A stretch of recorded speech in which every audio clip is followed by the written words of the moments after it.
Generally ગરમીઓ શરૂ થાય ને એટલે ઘણા બધા લોકોને પેટની ગરમીના કારણે બળતરા થતી હોય છે અને આમ પણ ગરમીમાં કંઈકનું કંઈક ઠંડુ પીવાની ઈચ્છા તો થતી જ હોય છે. તો આજ ડિમ્પલ્સ ડિસીઝમાં યુનિક રીતે તમારી સાથે માર્કેટ સ્ટાઇલ પણ માર્કેટ કરતાં વધુ હેલ્ધી, ટેસ્ટી અને ખૂબ જ સરળ અને સસ્તું ઘરે જીરા સોડા અને જીરા શરબત બનાવી શકીએ તે રેસીપી શેર થશે.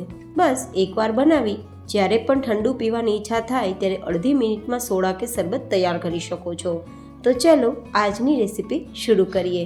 તો જેમના માટે લેશું સૌથી પહેલાં અડધા કપ જેટલું જીરું. જીરું છે તે પેટ માટે અક્સિર દવા છે. તમારા પાચન સંબંધિત કોઈ પણ પ્રશ્નને તો સોલ્વ કરે જ છે, જે પેટનું ફૂલવું જેવા પ્રશ્નથી પણ સોલ્યુશન આપે છે. અને જીરું ઠંડુ હોવાના કારણે આંતરની ગરમી છે, એસિડિટી છે કે કોઈ પણ પ્રકારની પેટની ગરમી છે તેને દૂર રાખે છે. તો આ જીરાની અંદર 2 ગ્લાસ જેટલું પાણી ઉમેરી અને તેને ઢાંકીને લગભગ 10 કલાક માટે પલાળવા છોડી દેશું. તો લગભગ 10 કલાક પછી તમે જોઈ શકો છો જીરાનો દાણો એકદમ ફૂલી ગયો છે અને 2 ટુકડા થઈ જાય તેટલું નરમ થઈ ગયો છે. તો આપણે તેને એક્સ્ટ્રા વાસણમાં લઈ લેશું અને ફરીથી તેમાં 1 ગ્લાસ જેટલું પાણી ઉમેરીશું.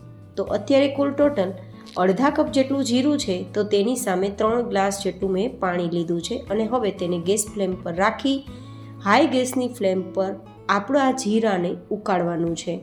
10 મિનિટ માટે આપણે ઉકાળીશું, પછી આગળની પ્રોસેસ કરીશું. ગાઈઝ, એકદમ સરળ રીત તો છે, પણ આ આપણે જે જીરા સોડા કે જીરા શરબત બનાવીએ છીએ ને તેની મેથડ પણ એકદમ યુનિક રહેવાની છે.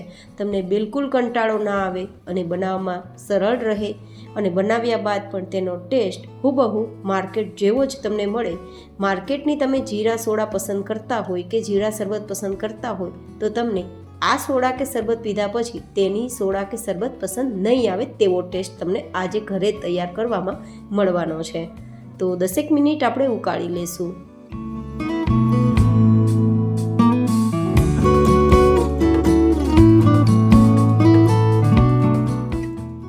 અને 10 મિનિટ જેવો સમય થઈ ગયો છે, જીરું આપણું સરસ ઉકળી ગયું છે. તો હવે તેને એકવાર ગાળી લેશું. હવે આ ગાળ્યા પછીનું જે જીરું છે ને તેને ફેંકવાની કોઈ જરૂર નથી. તેને આપણે એકદમ સરસ નિતાર્યા બાદ કોઈ કોટનના કપડામાં અથવા તો પ્લેટમાં તેને પાતળું પાથરી દેવાનું છે અને પછી તેને સૂકવી દેવાનું છે. તડકે સૂકવી શકો છો, પંખા નીચે પણ સૂકવી શકો છો. એકદમ ડ્રાય થઈ જાય પછી તેનો ભૂકો કે પાવડર કરી તમે ભરેલા શાકના ગ્રેવીમાં યુઝ કરી શકો છો, જેથી આ જીરાને પણ આપણે ફરીથી યુઝમાં લઈ શકીએ છીએ. તો આપણું 2 રીતે કામ થશે. હવે આપણે જે આ જીરાનું એક્સ્ટ્રેક્ટ કહી શકીએ તે આપણે તૈયાર કર્યું છે, જીરા વોટર, તેને આપણે ફરીથી કડાઈમાં લેવાનું છે અને તેમાં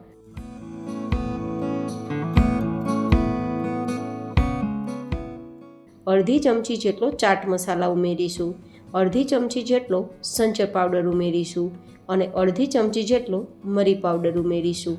અહીંયા તમારી પાસે ચાટ મસાલા ના હોય તો તમારે સંચર પાવડરનું પ્રમાણ વધારવાનું છે અને સાથે 2 ચપટી સાદું નમક પણ ઉમેરવાનું રહેશે.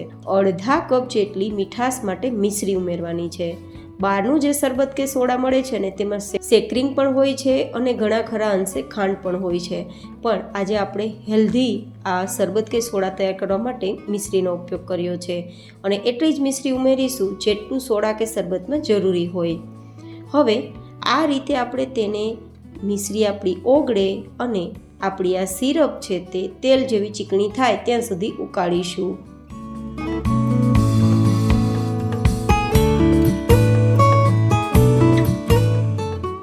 તો 10 મિનિટ પછી તમે જોઈ શકો છો આ રીતે ચેક કરતાં આપણી આ સિરપ છે તેલ કે ઘી જેવી ચીકણી દેખાય છે. મતલબ તારવાળી આપણે ચાસણી તૈયાર નથી કરવાની, માત્ર તેલ ઘી ચીકણું હોય ને તેટલું ચીકણું આપણું આ સિરપ તૈયાર થાય પછી નીચે લઈ લેવાનું છે અને તેને પરફેક્ટ ઠંડુ કરવાનું છે.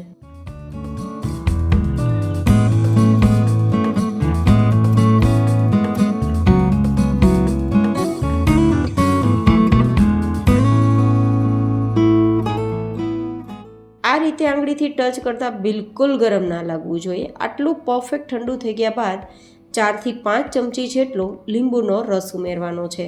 અહીંયા એકદમ પરફેક્ટ માપ સાથે આજે આપણે જીરા સોડા કે પછી જીરા શરબતનું સિરપ તૈયાર કરીશું, જે પરફેક્ટ ટેસ્ટ તમને જીરા સોડાનો કે જીરા શરબતનો આપવાનો છે. તો આ રીતે મિક્સ થયા બાદ એકવાર ગાળી લેશું, જેથી કોઈ પણ પ્રકારનો મોટો ટુકડો હોય તો નીકળી જાય અને આપણું સિરપ એકદમ સ્મૂધ કન્સિસ્ટન્સીમાં તૈયાર થાય. તો હવે આપણો સિરપ રેડી છે. તેને કોઈ પણ પ્રકારના તમે ગ્લાસ કન્ટેનરમાં કે ગ્લાસ બોટલમાં તમે પેક કરી શકો છો. એન્ડ હા ગાઈઝ, કોઈ પણ બોટલમાં તમે ભરો તો એ બોટલ પહેલાં એકદમ સાફ હોવી જોઈએ. બિલકુલ તેમાં ખરાબ સ્મેલ કે પછી કોઈ પણ પ્રકારનો ભીનાશ કે પછી ભેજ ના હોવો જોઈએ તેમાં ભરવાનું છે, જેથી લાંબા સમય સુધી આપણું આ સિરપ છે તે આપણે ખરાબ થયા વગર ઉપયોગમાં આવે.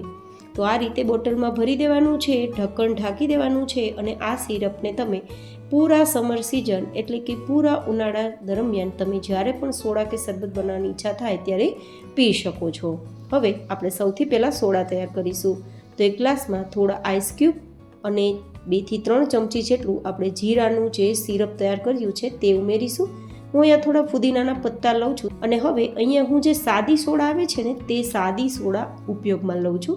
બસ અહીંયા સાદી સોડા ઉમેરી મિક્સ કરી અને પીવાની, તો હૂબહૂ બહાર જેવી જીરા સોડા તમારી ઘરે તૈયાર થઈ ગઈ છે અને હેલ્ધી પણ છે, કારણ કે આપણે ઘરની સામગ્રીઓથી તેને તૈયાર કરી છે.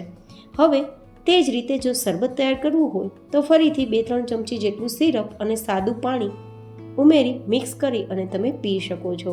તો કેવું લાગ્યું તમને મારું આજનું આ માર્કેટ સ્ટાઇલ જીરા શરબત કમ જીરા સોડાની રેસીપી? મને કોમેન્ટમાં અચૂક બતાવજો. ફરી મળીશું એક નવી જ હેલ્ધી રેસીપી સાથે. ત્યાં સુધી stay healthy and stay happy.